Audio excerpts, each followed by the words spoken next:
Break ಆದ್ಮೇಲೆ ಮತ್ತೆ ಸ್ವಾಗತ. ಸರ್, ನೀವು ಹೇಳ್ತಾ ಇದ್ರಿ ಬಂದ್ ವಿಸಿಟ್ ಮಾಡೋರು ಕೂಡ ವಿಸಿಟ್ ಮಾಡ್ಬೋದು ಅಂತ ಬೆಟರ್ ಅನ್ಸುತ್ತೆ. ಯಾಕಂದ್ರೆ ನಾವು ಡೈರೆಕ್ಟ್ ಆಗಿ ಒಂದ್ಸತಿ ಬಂದು ನೋಡೋದು ಅಥವಾ ಫ್ಯಾಮಿಲಿ ಸಮೇತ ಬಂದು ಎಲ್ಲಿ ಏನಿದೆ ಹೇಗಿದೆ ಅಂತ ನೋಡ್ಕೊಂಡು ಹೋಗೋದು ಅಥವಾ ಲೈವ್ ಆಗಿ ನೋಡ್ಕೊಂಡು ಹೋಗೋದು ಬೆಟರ್ ಅಂತ ಅನ್ಸುತ್ತೆ ಅಂತ. ಸೊ ಈಗ ಒನ್ಸ್ ನಾವು ಬರ್ತೀವಿ ಅಂತ ಹೇಳೋರು ಕೆಲವರು ಒಂದ್ ಮೈಂಡ್ ಸೆಟ್ ಅಲ್ಲಿ ಬರ್ತಾರೆ, ಅದು ಎಷ್ಟೇ ಆಗಿದ್ರು ಪರವಾಗಿಲ್ಲ ತಗೊಂಡ್ಲೇಬೇಕು, ಬಿಕಾಸ್ ಮುಂದಕ್ಕೆ ಹೋಗ್ತಾನೆ ಇದೆ, ಇದು ಒಳ್ಳೆ ಟೈಮ್ ಅಂತ. ಇನ್ ಕೆಲವರು ಒಂಚೂರು ಯೋಚನೆ ಮಾಡಿ ಹೇಳ್ತೀವಿ ಅಂತ. ಸೊ ಎರಡೂ ತರದ ಇರೋರಿಗೆ ಏನ್ ಹೇಳ್ತೀರಾ ಅಂತ? ಖಂಡಿತ ಪ್ರಾಪರ್ಟಿ ಅನ್ನೋದು ನಾವು ಯೋಚನೆ ಮಾಡ್ಬಿಟ್ಟೆ ತಗೋಬೇಕು. ಸೊ ನಾವು ಇಮಿಡಿಯೇಟ್ ನಾವು ಹೋಗಿದ ತಕ್ಷಣ ತಗೊಳಕ್ಕಾಗಲ್ಲ, ಅದು ಎಲ್ಲರಿಗೂ ಗೊತ್ತಿರೋ ವಿಷಯನೇ. ಬಟ್ ಜಾಗ ಚೆನ್ನಾಗಿದ್ದಾಗ ಅದರಲ್ಲಿ ಯೋಚನೆ ಮಾಡೋ ಅಂತ ಅರ್ಥ ಇರಲ್ಲ. ಡೆವಲಪ್ಮೆಂಟ್ಸ್ ಆಗಿರ್ಬೋದು, ಡಾಕ್ಯುಮೆಂಟ್ಸ್ ಆಗಿದ್ದಾಗ ಒಂದ್ಸತಿ ಅವ್ರ ಲೀಗಲ್ ಅಡ್ವೈಸರ್ ಆಗಿರ್ಲಿ ಯಾರು ಚೆಕ್ ಮಾಡಿ ಇನ್ವೆಸ್ಟ್ ಮಾಡಬಹುದು. ಸರ್, ಈಗ ನಿಮ್ಮ ಪ್ರಾಜೆಕ್ಟ್ ಗಳ ಬಗ್ಗೆ ಮಾತಾಡೋದಾದ್ರೆ, ಈಗ ಇಲ್ಲಿ ಬೆಂಗಳೂರು ಅಂತ ದೊಡ್ಡ ನಗರದಲ್ಲಿ ನಾವ್ ಯಾರನ್ನೋ ಒಬ್ರು ನಂಬಿ ಹೋಗ್ತಾ ಇದೀವಿ ಅಂತಂದ್ರೆ ಆ ನಂಬಿಕೆನೂ ಕೂಡ ತುಂಬಾ ಉಳಿಸ್ಕೊಂಡಿರ್ತಾರೆ. ಹಲವಾರು ಪ್ರಾಜೆಕ್ಟ್ ಗಳನ್ನ ಆಲ್ರೆಡಿ ಮುಗಿಸಿದ್ದೀರಾ, ನಿಮ್ಮ ಸೇವೆಯನ್ನ ನೀಡ್ಕೊಂಡು ಬಂದಿದ್ದೀರಾ, ಬಹಳಷ್ಟು ಜನ ನಿಮ್ಮ ಹತ್ರ ಸೈಟ್ ಗಳನ್ನ ತೆಗೆದುಕೊಂಡಿದ್ದಾರೆ, ಮತ್ತೆ ಮತ್ತೆ ತಗೋಬೇಕು ಅಂತ ಬರ್ತಾ ಇರ್ತಾರೆ. ಯಾವ ರೀತಿ ಆಗಿತ್ತು ಸರ್ ನಿಮ್ಮ ಸೇವೆ? ಸೊ ಆಲ್ಮೋಸ್ಟ್ ಒಂದು 13 to 14 ಪ್ರಾಜೆಕ್ಟ್ ಕಂಪ್ಲೀಟ್ ಆಗಿದೆ ಒಂದು 5 years ಅಲ್ಲಿ. ವರ್ಷಕ್ಕೆ 2-3 ಪ್ರಾಜೆಕ್ಟ್ ಮಾಡ್ತಾ ಇರ್ತೀವಿ. ಸೊ ಇವಾಗ ಹೊಸ ಪ್ರಾಜೆಕ್ಟ್ ಅಂತ ಹೇಳಿ ಇನ್ನೊಂದು ಅದೇ ನೆಲಮಂಗಲ ಟು ತವರೆಕೆರೆ ಮೇನ್ ರೋಡ್ ಅಲ್ಲಿ ಒಂದು ಫಾರ್ಮ್ ಲ್ಯಾಂಡ್ ಕಾನ್ಸೆಪ್ಟ್ ಅಲ್ಲಿ 6 ಗುಂಟ ಅದು ಒಂದು ಪ್ರಾಜೆಕ್ಟ್ ಲಾಂಚ್ ಮಾಡ್ತಾ ಇದೀವಿ.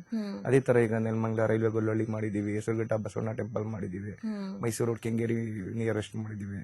ಸುಮಾರು ಈ ತರ ಪ್ರಾಜೆಕ್ಟ್ಗಳು ಮಾಡಿದೀವಿ. ಸರ್, ಒನ್ಸ್ ನಾವು ಸೈಟ್ ತಗೋಬೇಕು ಅಂತ ಡಿಸೈಡ್ ಮಾಡೋರು ಏನ್ ಪ್ಲಾನ್ ಮಾಡ್ಕೊಂಡ್ರೆ ಚೆನ್ನಾಗಿರತ್ತೆ ಅಂತ ಅನ್ಸುತ್ತೆ ಅಂತ? ಯಾಕಂದ್ರೆ ತುಂಬಾ ಕನ್ಫ್ಯೂಷನ್ಸ್ ಇರತ್ತೆ, ಕನ್ಫ್ಯೂಷನ್ಸ್ ಜೊತೆಗೆ ಭಯ ಇರತ್ತೆ. ನಮ್ಮ ಹತ್ರ ಅಮೌಂಟ್ ಸಾಕಾಗಲ್ವಾ, ಇನ್ನೆಷ್ಟು ಬೇಕಾಗ್ಬೋದು, ಹೇಗೋಗೇನು ಅಂತ. ಸೊ ಏನ್ ಪ್ಲಾನ್ ಮಾಡ್ಕೊಂಡ್ ಬಂದ್ರೆ ಬೆಟರ್ ಅಂತ ಅನ್ಸುತ್ತೆ ಮೇಡಮ್? ಒಂದು ಬಜೆಟ್ ವೈಸ್. ಸೊ ಆ ಬಜೆಟ್ ವೈಸ್ ಒಂದು ಪ್ಲಾನ್ ಮಾಡಿದ್ರೆ ನಾವು ಮನೆ ಕಟ್ಕೊಂಡಿರಕ, ಸೊ ಇನ್ವೆಸ್ಟ್ಮೆಂಟ್ ಅದನ್ನೊಂದು ಅವ್ರು ಕರೆಕ್ಟ್ ಆಗಿ ಪ್ಲಾನ್ ಮಾಡಬೇಕು. ಸೊ ಆ ಪ್ಲಾನ್ ಮಾಡ್ಕೊಂಡು ಬಂದ್ರೆ ಆರಾಮಾಗಿ ಈಸಿಯಾಗಿ ನಮ್ಮ ಪ್ರಾಜೆಕ್ಟ್ ಅವ್ರು ನೋಡಿದ ತಕ್ಷಣ ಒಂದು ಕನ್ವಿನ್ಸ್ ಆಗುವಂತದ್ದು ಇರುತ್ತೆ. ಮತ್ತೆ ಅವ್ರಿಗೆ ಖುಷಿ ಕೊಡುತ್ತೆ, ಓಕೆ ನಾವು ಮನೆ ಕಟ್ಬೋದು, ಇಲ್ಲಿ ತಗೊಂಡ್ರೆ ಇನ್ವೆಸ್ಟ್ಮೆಂಟ್ ಮಾಡ್ಬೋದು, ಸೊ ಅನ್ನೋದು ಒಂದು ಐಡಿಯಾ ಬರುತ್ತೆ. ಈಗ ಮತ್ತೆ ಜೊತೆಗೆ ಅವರು ಓನ್ ಆಗಿ ಬರೋದಕ್ಕಿಂತ ನಮ್ ಜೊತೆ ಬಂದ್ರೆ ನಮ್ಮ ಎಕ್ಸಿಕ್ಯೂಟಿವ್ ಕರ್ಕೊಂಡೋಗಿ ಪ್ರತಿಯೊಂದು ಡೀಟೇಲ್ಸ್ ಕೊಟ್ಟು ಅವ್ರಿಗೆ ಏನ್ ಗೈಡ್ ಮಾಡ್ಬೇಕು ಅಂತ ಒಂದು ಹೇಳ್ತಾರೆ. ಜೊತೆಗೆ ಅವರು ಇಂಡಿಪೆಂಡೆಂಟ್ ಆಗಿ ಬಂದಾಗ ಏನ್ ಮಾಡ್ತಾರೆ, ಅವ್ರು ಏನ್ ನಮ್ಮ ಒಂದೇ ಪ್ರಾಜೆಕ್ಟ್ ನೋಡಲ್ಲ, ಸರೌಂಡೆಡ್ ಬೈ ಎಲ್ಲ ಎನ್ಕ್ವೈರಿ ಮಾಡ್ತಾರೆ. ಅವಾಗ ಅದು ಕೂಡ ನಮ್ಗೆ ಅನುಕೂಲ ಆಗುತ್ತೆ. ಯಾಕೆಂದ್ರೆ ಬೇರೆ ಕಡೆ ಪ್ರಾಜೆಕ್ಟ್ ಅಲ್ಲಿ ಅವರು ಎನ್ಕ್ವೈರಿ ಮಾಡ್ಕೊಂಡ್ ಬಂದಾಗ ಬೆಟರ್ ದನ್ ರೈಟ್ ವೈಸ್ ಅಲ್ಲಿ ಇವ್ರದ್ದು ಕಮ್ಮಿ ಇದೆ, ನಮ್ಮ ಹತ್ರ ಬಂದೇ ಬರ್ತಾರೆ. ಅದು ಅಶ್ಯೂರ್ ಇದೆ. ಸರ್, ಈಗ ಎಲ್ರು ನಾವ್ ಎಷ್ಟೇ ಮುಂದುವರೆದಿದ್ರು ಕೂಡ ಈ ಸ್ವಲ್ಪ ನಂಬೋದ್ ಜಾಸ್ತಿ, ವಾಸ್ತು ನಮಗೆ ಇದೇ ದಿಕ್ಕಲ್ ಬೇಕು, ಹೀಗೆ ಬೇಕು ಅಂತ. ಇನ್ ಕೆಲವರು ಆನ್ ಡಿಮ್ಯಾಂಡ್ ಕಾರ್ನರ್ ಸೈಟೇ ಬೇಕು, ಈ ತರದೆಲ್ಲ ಹೇಳ್ತಾ ಇರ್ತಾರೆ. ಸೊ ಆತರ ಬೇಡಿಕೆ ಇಟ್ಕೊಂಡ್ ಬರೋರಿಗೆ ಆಪ್ಷನ್ಸ್ ಇದೆಯಾ? ಮೊದಲು ಬಂದವರಿಗೆ ಆದ್ಯತೆ ಆತರ ಹೇಗೆ ಅಂತ? ಖಂಡಿತ ಮೊದಲು ಬಂದವರಿಗೆ ಯಾವ ಸೈಟ್ ಸೆಲೆಕ್ಷನ್ ಮಾಡ್ತಾರೆ ಅದಕ್ಕೆ ಆದ್ಯತೆ ಕೊಡ್ತೀವಿ. ಈಗ ಯಾಕಂದ್ರೆ ಪ್ರಾಪರ್ಟಿ ಅನ್ನೋ ವಿಷಯದಲ್ಲಿ ವಾಸ್ತು ಕೆಲವು ನೋಡ್ತಾರೆ, ಕೆಲವರು ನೋಡಲ್ಲ, ಅದೆಲ್ಲ ಇರುತ್ತೆ. ಹೀಗೆ ನೋಡ್ತೀವಿ ಅಂತ ಬಂದವ್ರಿಗೆ ಈಗ ಏನ್ ಕೇಳ್ತಾರೆ, ಈಸ್ಟ್ ಕೇಳ್ತಾರೆ, ನಾರ್ತ್ ಕೇಳ್ತಾರೆ. ಮತ್ತೆ ನನ್ಗೆ ಈ ಜಾಗ ಈ ಕಡೆ ನನ್ಗೆ ಸ್ವಲ್ಪ ಇದು ಲೆಂತ್ ಆಗಿರ್ಬೋದು, ಜಾಸ್ತಿ ಇರಬೇಕು ಅನ್ನೋದೊಂದೆಲ್ಲ ಅವ್ರ ಕಾನ್ಸೆಪ್ಟ್ ಇರುತ್ತೆ. ಬಟ್ ಅದಕ್ಕೇನ್ ಹೇಳ್ತೀವಿ, ಫಸ್ಟ್ ಬಂದ್ರೆ ಆ ಪ್ರಿಫರೆನ್ಸ್ ಇರೋಂತ ಜಾಗ ನಾವು ಸೆಲೆಕ್ಟೆಡ್, ನೀವೇ ಕೂಡ ಒಂದು ನಮ್ದೇನ್ ಪ್ರಾಜೆಕ್ಟ್ ಲೇಔಟ್ ಪ್ಲಾನ್ ಇರುತ್ತೆ ಅದರಲ್ಲಿ ಜಾಗದಲ್ಲಿ ನಿಂತ್ಕೊಂಡು ನಿಮ್ಗೆ ಸೆಲೆಕ್ಟೆಡ್ ಸೈಟ್ಸ್ ಅಂತ ಅದು ಮಾಡಬಹುದು. ಯಾಕೆಂದ್ರೆ ಈಗ ಹೊಸ ಲೇಔಟ್ ಆಗಿರೋದ್ರಿಂದ ನಿಮ್ಗೆ ಸೆಲೆಕ್ಟೆಡ್ ಸೈಟ್ಸ್ ಗಳು ಸಿಗುತ್ತೆ. ಅದು ಹೋಗ್ತಾ ಹೋಗ್ತಾ ಏನಾಗುತ್ತೆ, ಫ್ರಂಟ್ ಸೈಟ್ ಆಗಿರ್ಬೋದು, ಈಗ ಈಸ್ಟ್ ಸೈಟ್ ಆಗಿರ್ಬೋದು, ನಾರ್ತ್ ಆಗಿರ್ಬೋದು, ಬೇಗ ಖಾಲಿ ಆಗುವಂತ ಚಾನ್ಸಸ್ ಇರುತ್ತೆ. ನೀವು ಲಾಂಚಿಂಗ್ ಅಲ್ಲಿ ಎಲ್ಲಾ ಫೇಸಿಂಗ್ ಅವೈಲೇಬಲ್ ಇದೆ, ನಾರ್ತ್, ಈಸ್ಟ್, ವೆಸ್ಟ್, ಸೌತ್, ಮತ್ತೆ ಎಂಟ್ರೆನ್ಸ್ ಅಲ್ಲೇ ಬೇಕು ಆ ತರ ಅಂತ ಹೇಳೋರ್ಗೆ ಇವಾಗ ಮೊದಲು ಬಂದು ಯಾರು ಬುಕಿಂಗ್ ಮಾಡ್ಕೋತಾರೋ ಅವ್ರಿಗೆ ಆದ್ಯತೆ ಕೊಡ್ತೀವಿ. ಓಕೆ. ಸೊ ಈಗ ನಮ್ಮಲ್ಲಿ ಎರಡೆರಡು ತರದ ಮೈಂಡ್ ಸೆಟ್ ಇರುತ್ತೆ. ಒಂದು, ನಾವು ಸೈಟ್ ತಗೋಬೇಕು, ನಾವು ಮನೆ ಕಟ್ಕೋಬೇಕು ಅನ್ನೋದು. ಇನ್ನೊಂದು, ಈಗ ಯಾವ್ದ್ರ ಮೇಲೆ ಇನ್ವೆಸ್ಟ್ ಮಾಡೋದು ಅಂತ ತುಂಬಾ ಜನ ಚೆಕ್ ಮಾಡ್ತಾ ಇರ್ತಾರೆ. ಈಗ ನಾವ್ ಯಾವ್ದಕ್ಕೆ ಒಂದು ಇನ್ವೆಸ್ಟ್ ಮಾಡಿ ತೆಗೆದುಕೊಂಡ್ರು ಅದ್ರ ಹಣ ದುಪ್ಪಟ್ಟಾಗಿ ನಮಗ್ ಬರಲ್ಲ, ಭೂಮಿದ್ ಮಾತ್ರ ಅದ್ ನಮಗೆ ಡಬಲ್ ಆಗೇ ಬರುತ್ತೆ. ಸೊ ಆತರ ಇನ್ವೆಸ್ಟ್ ಮಾಡೋದಕ್ಕೆ ಅಂತಾನೆ ಇದನ್ನ ತಗೋಬೇಕು ಅಂತ ಇರೋರಿಗೆ ಏನ್ ಹೇಳ್ತೀರಾ? ಅದು ಹೇಗಿದೆ ಆಪ್ಷನ್ಸ್? ಮೇಡಮ್, ಮುಂದೆ ಏನಂತಂದ್ರೆ ನಾವು ಅದೇ ನಿಯರೆಸ್ಟ್ ಒಂದು ಪ್ರಾಜೆಕ್ಟ್ ಮಾಡಿದ್ವಿ ಲಾಸ್ಟ್ ಕೋವಿಡ್ ಮುಗಿದ್ಮೇಲೆ. ಅವಾಗ 1400, 1300 ಗೆಲ್ಲ ನಾವು ಪ್ರಾಜೆಕ್ಟ್ ಕೊಟ್ಟಿದ್ವಿ. ಇವತ್ತು ಒಂದು 2 years ಗೆ 500 rupees ಅಪ್ರಿಸಿಯೇಷನ್ ಅಂದ್ರೆ ಸೊ ವೆರಿ ಗುಡ್ ಅಪ್ರಿಸಿಯೇಷನ್. ಅದು ಏನಾಗುತ್ತೆ, ಈಗ ಯಾವತ್ತು ಪ್ರಾಪರ್ಟಿಗೆ ಹಾಕಿರೋದು ಯಾವತ್ತು ಕಮ್ಮಿ ಅಂತೂ ಆಗಲ್ಲ. ಬೆಂಗಳೂರು ಬೆಳಿತಾನೆ ಇದೆ ಹೊರತು ಕಮ್ಮಿ ಆಗಿಲ್ಲ. ಅದೇ ತರ ಬೆಂಗಳೂರು ಬರುವಂತ ಜನ ಯಾವತ್ತೂ ಕಮ್ಮಿ ಆಗಿಲ್ಲ, ಬರ್ತಾನೆ ಇರ್ತಾರೆ. ಇವತ್ತು ಬೆಂಗಳೂರು ಏನಾದ್ರು ಇಷ್ಟು ವರ್ಷದಲ್ಲಿ ಏನಾದ್ರು ಬಾರ್ಡರ್ ಇಲ್ಲ, ಸೊ ಮುಂದೆ ಹೋಗ್ತಾನೆ ಇದೆ. ಈ ಕಡೆ ಈಗ ಹೊಸೂರು ಆಗಿರ್ಬೋದು, ಈ ಕಡೆ ಕನಕಪುರ ಆಗಿರ್ಬೋದು, ಈ ಕಡೆ ಮೈಸೂರು ರೋಡ್ ಆಗಿರ್ಬೋದು, ಡೆವಲಪ್ಮೆಂಟ್ ವೀಸ್ ಇರುತ್ತೆ. ಡೆವಲಪ್ಮೆಂಟ್ ಎಷ್ಟು ಬೇಗ ಆಗ್ತಾ ಇರುತ್ತೆ ಅಷ್ಟು ಬೇಗ ರೈಟು ಹೈ ಆಗ್ತಾನೆ ಇರುತ್ತೆ. ಸರ್, ಈಗ ಬೆಂಗಳೂರಲ್ಲೇ ಓದ್ತಾ ಇದೀವಿ ಅಥವಾ ಬೆಂಗಳೂರಲ್ಲೇ ದುಡಿತಾ ಇದೀವಿ ಅನ್ನೋರು ಬೆಂಗಳೂರಲ್ಲಿ ಸೈಡ್ ತಗೊಳ್ಳೋದು ಒಂದು. ಇನ್ನೊಂದು, ಕೆಲವರು ಈ ಔಟ್ ಸೈಡ್ ಇಂದ ಬರ್ತಾರೆ, ಅಂದ್ರೆ ಸ್ವಲ್ಪ ನಿಯರ್ ಬೈ ತುಮಕೂರು ಅಥವಾ ಮೈಸೂರು, ಮಂಡ್ಯ, ರಾಮನಗರ, ಕನಕಪುರ ಈ ಭಾಗಗಳಿಂದಲೂ ಕೂಡ ಇಂದ ಶಿವಮೊಗ್ಗ ಈ ಕಡೆಯಿಂದಲೂ ಕೂಡ ಬಂದಂತ ಸಂದರ್ಭದಲ್ಲಿ ನಮಗೆ ಬೆಂಗಳೂರಲ್ಲಿ ಒಂದು ಸೈಟ್ ಇರಬೇಕು ಅಂತ ಯೋಚನೆ ಮಾಡೋರು ಇರ್ತಾರೆ. ಸೊ ಈಗ ಇರ್ಲಿ ಮುಂದೆ ಇನ್ ಹೆಂಗೋ ಏನೋ ಗೊತ್ತಿಲ್ಲ ಅಂತ ಆ ತರ ಇನ್ವೆಸ್ಟ್ ಮಾಡಿ ತಗೊಳ್ಳೋರಿಗೂ ಕೂಡ ಇದೆಷ್ಟು ಸೂಟಬಲ್ ಆಗಿರುತ್ತೆ ಅಂತ ಸರ್? ಖಂಡಿತ. ಈಗ ನಾನು ನಮ್ಮ ವಿಲೇಜ್ ಕಡೆ ಅಂತ ಹೋದಾಗ ನೀವೆಲ್ಲೋ ಸೆಟ್ ಮಾಡಿದಿರಲ್ಲ ಬೇಕು ಎಲ್ ಮಾಡಿದೀರಾ ಅಂತ ಕೇಳ್ತಾರೆ. ಇವತ್ತು ಬೆಂಗಳೂರು ಅಂತ ಅಲ್ಲಿರೋರೇ ಇನ್ವೆಸ್ಟ್ ಮಾಡೋದೇನಿಲ್ಲ ಮೇಡಮ್. ಅದರ್ ನಮ್ಮ ಸ್ಟೇಟ್ ಅಲ್ಲಿ ಆಗಿರ್ಬೋದು, ಈ ಕಡೆ ನೀವು ಹೇಳ್ದಾಗೆ ಔಟ್ ಆಫ್ ಸ್ಟೇಟ್ ಅಲ್ಲಿ ಆಗಿರ್ಬೋದು. ಸೊ ಇವಾಗ ಅದರ್ ಕಂಟ್ರಿಯಿಂದನೂ ಕೂಡ ನನಗೆ ಕಾಲ್ ಬರುತ್ತೆ. ಈಗ ಒಂದ್ ಸೈಟ್ ಬಂದ್ ನನ್ನ ಹತ್ರ ತಗೊಂಡಿರ್ತಾರೆ, ಅವ್ರು ಯಾರೋ ಫ್ರೆಂಡ್ಸ್ ರೆಫರೆನ್ಸ್ ಮತ್ತೆ ಅವ್ರ ಫ್ರೆಂಡ್ ಸರ್ಕಲ್ ಅಲ್ಲಿ ರಿಲೇಟಿವ್ ಅಲ್ಲಿ ಆತರ ಬರುತ್ತಾ ಇರುತ್ತೆ. ಈಗ ಎಷ್ಟೊಂದೊಂದು ಹಳೆ ಕ್ಲೈಂಟ್ ಕೂಡ ಅದೇ ತರ ಇದಾರೆ. ಸೊ ಒಂದ್ ಜಾಗ ಒಂದ್ ಲೊಕೇಶನ್ ಕೇಳ್ತಾರೆ, ಈ ತರ ಇದೆ ಒಂದು ವಾಟ್ಸ್ಆಪ್ ಅಲ್ಲಿ ಡೀಟೇಲ್ಸ್ ತಗೊಂಡು ಆಯ್ತು ಚೇತನ್ ಬುಕ್ ಮಾಡಿ, ಆ ತರನು ಇರುತ್ತೆ. ಅದರ್ಸ್ ಎಲ್ಲಾ ಕಡೆನೂ ಎನ್ಕ್ವೈರಿ ಬರುತ್ತೆ ಮೇಡಮ್, ಅದ್ರಲ್ಲೇನು ಬೇರೆ ಡೌಟ್ಸ್ ಇಲ್ಲ.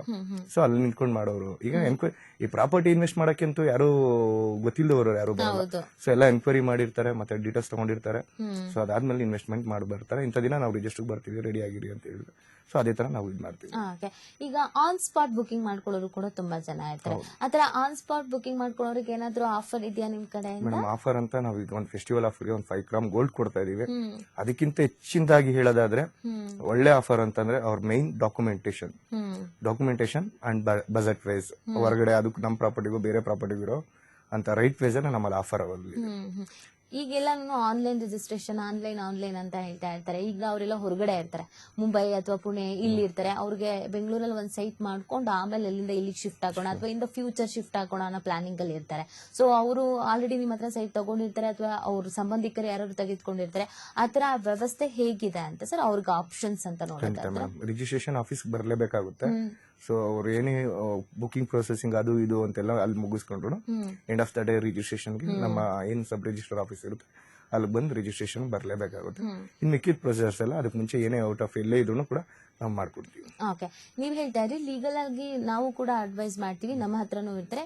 ಇನ್ನು ಕೆಲವರು ಇಲ್ಲ ನಾವೊಂದ್ಸತಿ ಲೀಗಲ್ ಆಗಿ ಚೆಕ್ ಮಾಡ್ಕೊಳ್ತೀವಿ ಅನ್ನೋರ್ಗೂ ಕೂಡ ಆಪ್ಷನ್ಸ್ ಇದೆಯಾ ಹೇಗೆ ಅಂತ? ಖಂಡಿತ ಮೇಡಮ್, ಒಂದು ಬುಕ್ಲೆಟ್ ಅಂತ ಡಾಕ್ಯುಮೆಂಟ್ಸ್ ಲೀಗಲ್ ಮಾಡಿರ್ತೀವಿ, ಅದನ್ನ ಕೊಡ್ತೀವಿ. ಅವ್ರು ಯಾರು ಅಡ್ವೊಕೇಟ್ ಇರ್ತಾರೆ ಅವ್ರ ಹತ್ರ ಲೀಗಲ್ ತಗೊಂಡು ನಮ್ಮ ಬರ್ಬೋದು. ನೆಕ್ಸ್ಟ್ ಪ್ರೊಸೆಸ್ ಅವರೊಂದು ಎನ್ಕ್ವೈರಿ ಮಾಡಿ ಏನು ಲಿಸ್ಟ್ ಬೇಕಂತ ಕೊಟ್ಟಿರ್ತಾರೆ, ಅದ್ರ ಡಾಕ್ಯುಮೆಂಟ್ಸ್ ಏನಿರುತ್ತೆ ಅದನ್ನ ಕ್ಲಾರಿಟಿ ಕೊಟ್ಟ ಮೇಲೆ ನೆಕ್ಸ್ಟ್ ಪ್ರೊಸೆಸ್ ಅವ್ರು ಮಾಡ್ಬೋದು. ಓಕೆ, ನಿಮ್ಮನ್ನ ನೇರವಾಗಿ ಭೇಟಿ ಮಾಡಬೇಕು, ಒನ್ಸ್ ನಿಮ್ಮ ಹತ್ರ ಡೈರೆಕ್ಟ್ ಆಗಿ ಮಾತಾಡ್ಕೋಬೇಕು, ಅದು ಮಾಡಿದ್ರೆ ಬೆಟರ್ ಅಂತ ಅನ್ಸುತ್ತೆ ಅನ್ನೋರಿಗೆ ಏನ್ ಹೇಳ್ತೀರಾ ಸರ್? ಹೇಗ್ ಬರ್ಬೋದು, ಎಲ್ಲಿಗೆ ಬರ್ಬೋದು, ಯಾವ ತರ ಕಾಂಟ್ಯಾಕ್ಟ್ ಮಾಡ್ಬೋದು? ಖಂಡಿತ ನಾಗರಬಾವಿ ಔಟರ್ ರಿಂಗ್ ರೋಡ್ ಮಾಳಗಳದಲ್ಲಿ ನಮ್ಮ ಆಫೀಸ್ ಇರೋದು. ಸೊ ಅಲ್ಲಿ ಬಂದ್ರೆ ನಮ್ಮ ಸೀನಿಯರ್ಸ್ ಎಲ್ಲ ಇರ್ತಾರೆ. ಪ್ರತಿಯೊಂದು ಪ್ರಾಜೆಕ್ಟ್ ಬಗ್ಗೆ ಡೀಟೇಲ್ಸ್ ಆಗಿರ್ಬೋದು ಕೊಡ್ತಾರೆ. ಅದಾದ್ಮೇಲೆ ನೆಕ್ಸ್ಟ್ ಪ್ರೊಸೆಸ್ ಏನಿರುತ್ತೆ ವಿಸಿಟ್ ಆಗಿರ್ಬೋದು ಪ್ರತಿಯೊಂದು ಮಾಡ್ಕೊಡ್ತಾರೆ. ಅದಾದ್ಮೇಲೆ ನೆಕ್ಸ್ಟ್ ಪ್ರೊಸೆಸ್ ಮಾಡ್ಬೋದು. ಓಕೆ, ಕೆಲವರಿಗೆ ಬ್ಯಾಂಕ್ ಲೋನ್ ಆಗತ್ತೆ, ಇನ್ ಕೆಲವರಿಗೆ ಬ್ಯಾಂಕ್ ಲೋನ್ ಆಗಲ್ಲ. ಅಂದ್ರೆ ಸಿಬಿಲ್ ಸ್ಕೋರ್ ಅಂತ ಅಲ್ಲ, ಯಾವುದೋ ಒಂದಷ್ಟು ಕ್ಷೇತ್ರಗಳಿಗೆ ಬ್ಯಾಂಕ್ ಲೋನ್ ಆಗಲ್ಲ ಅಂತ ಹೇಳ್ತಾರೆ. ನಮ್ಗೆ ಅದೊಂದೇ ಸಮಸ್ಯೆ ಅಂತಾರೆ. ಇನ್ ಕೆಲವರು ನಮ್ಗೆ ಓಡಾಡೋದಕ್ಕೆ ಆಗಲ್ಲ, ಆಫೀಸಲ್ಲಿ ರಜೆ ಸಿಗಲ್ಲ, ಅಥವಾ ನಮ್ಗೆ ಏನ್ ಐಡಿಯಾ ಇಲ್ಲ ಅದ್ರ ಬಗ್ಗೆ. ಸೊ ನಮ್ಗೆ ಯಾರಾದ್ರೂ ಮಾಡಿಸ್ಕೊಟ್ರೆ ಚೆನ್ನಾಗಿರ್ತಿತ್ತು ಅಂತ ಹೇಳ್ತಾರೆ. ನಾವು 4-5 ಬ್ಯಾಂಕ್ ಅಲ್ಲಿ loan already legal advice complete ಆಗಿದೆ. ಸೊ ಅವ್ರು ಬಂದು ಅವ್ರ ಡಾಕ್ಯುಮೆಂಟ್ಸ್ ಏನಿದೆ ತಂದು ಸಬ್ಮಿಟ್ ಮಾಡಿದ್ರೆ ವಿತಿನ್ 15 ಡೇಸ್ ಅಲ್ಲಿ ಲೋನ್ ಕೂಡ ಅಪ್ರೂವಲ್ ಮಾಡ್ಕೊಡ್ತೀವಿ. ಅವ್ರೇನು ಓಡಾಡಬೇಕಾಗಿರೋದು ಬ್ಯಾಂಕ್ ಹೋಗ್ಬೇಕಾಗಿರೋದು ಆತರ ಸಮಸ್ಯೆ ಯಾವುದು ಬರಲ್ಲ. ಕಂಪನಿ ಎಕ್ಸಿಕ್ಯೂಟಿವ್ ಪ್ರತಿಯೊಂದು ಎಲ್ಲ ನೋಡ್ಕೊಂತಾರೆ. ಅವ್ರು ನೋಡಿ ಬ್ಯಾಂಕ್ ಲೋನ್ ಅಪ್ರೂವಲ್ ಮಾಡಾದ್ಮೇಲೆ ನೆಕ್ಸ್ಟ್ ಪ್ರೊಸೆಸ್ ಇರುತ್ತೆ.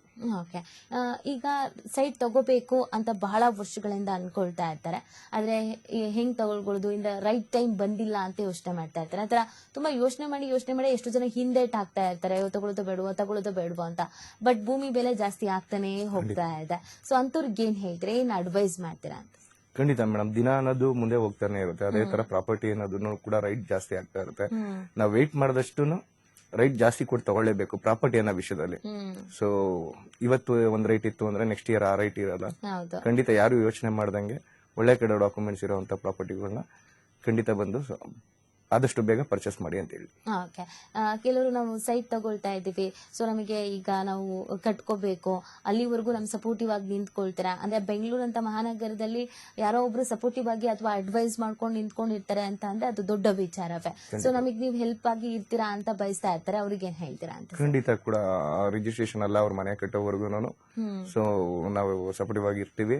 ಮತ್ತೆ ಎವ್ರಿ ಇಯರ್ ಕೂಡ ಮೇಂಟೆನೆನ್ಸ್ ಅಂತ ಒಂದು ಇರುತ್ತೆ, ಅದನ್ನು ಕೂಡ ನಾವು ಪ್ರಾಜೆಕ್ಟ್ ಒಂದು ವಾಟರ್ ಆಗಿರ್ಬೋದು, ಎಲೆಕ್ಟ್ರಿಷಿಯನ್ ಆಗಿರ್ಬೋದು, ಏನೇ ಪ್ರಾಬ್ಲಮ್ ಬಂದ್ರು ಎವ್ರಿ ವರ್ಗು ಒಂದ್ಸತಿ ಮೇಂಟೆನೆನ್ಸ್ ನಾವು ಕಂಪ್ನಿ ಕೂಡ ಇಂದ ಒಂದು 5 ವರ್ಷ ನಾವು ಫ್ರೀ ಆಗಿ ಮೇಂಟೈನ್ ಮಾಡ್ಕೊಡ್ತೀವಿ. ಅದು ಇರುತ್ತೆ. ಜೊತೆಗೆ ಕನ್ಸ್ಟ್ರಕ್ಷನ್ ನಾವು ಮಾಡ್ಕೋಬೇಕು, ನಮ್ಗೆ ಯಾರು ಗೊತ್ತಿಲ್ಲ ಏನು ಅನ್ನೋದಾದ್ರೆ ಪ್ರತಿಯೊಂದು ನಮ್ಮಲ್ಲೇ ಆರ್ಕಿಟೆಕ್ಚರ್ ಇದ್ದಾರೆ, ಇಂಟೀರಿಯರ್ ಡಿಸೈನರ್ ಇದ್ದಾರೆ. ಪ್ರತಿಯೊಂದು ಕನ್ಸ್ಟ್ರಕ್ಷನ್ ಏನ್ ಟೀಮ್ ಇದೆ ನಮ್ಮ ಆಫೀಸಲ್ಲಿ ಒಂದು ಸೆಟಪ್ ಟೀಮ್ ಇದೆ. ಅವ್ರನ್ನ ಕಾಂಟ್ಯಾಕ್ಟ್ ಮಾಡಿದ್ರೆ ಪ್ರತಿಯೊಂದು ಅದ್ರ ಬಗ್ಗೆ ಕನ್ಸ್ಟ್ರಕ್ಷನ್ ಬಗ್ಗೆ ಅವರೇ ಡೀಟೇಲ್ಸ್ ಕೊಟ್ಟು ಗ್ರೂಪ್ ಪ್ರವೇಶ ಆಗೋವರೆಗೂ ಜೊತೆಲೇ ಇರ್ತಾರೆ. ಈಗ ಅಥರ್ವ ಪ್ರಾಪರ್ಟೀಸ್ ಅವ್ರನ್ನ ನಂಬಿ ಬರ್ತಾರೆ ಅಂತ ಅಂದ್ರೆ ಏನ್ ಹೇಳ್ತೀರಾ ಸರ್ ಅವ್ರನ್ನ ನಂಬಿ ಬರುವಂತ ಜನಗಳಿಗೆ? ಖಂಡಿತ ಆ ನಂಬಿಕೆಗೆ ನಾವು ಅರ್ಹರಾಗಿರ್ತೀವಿ.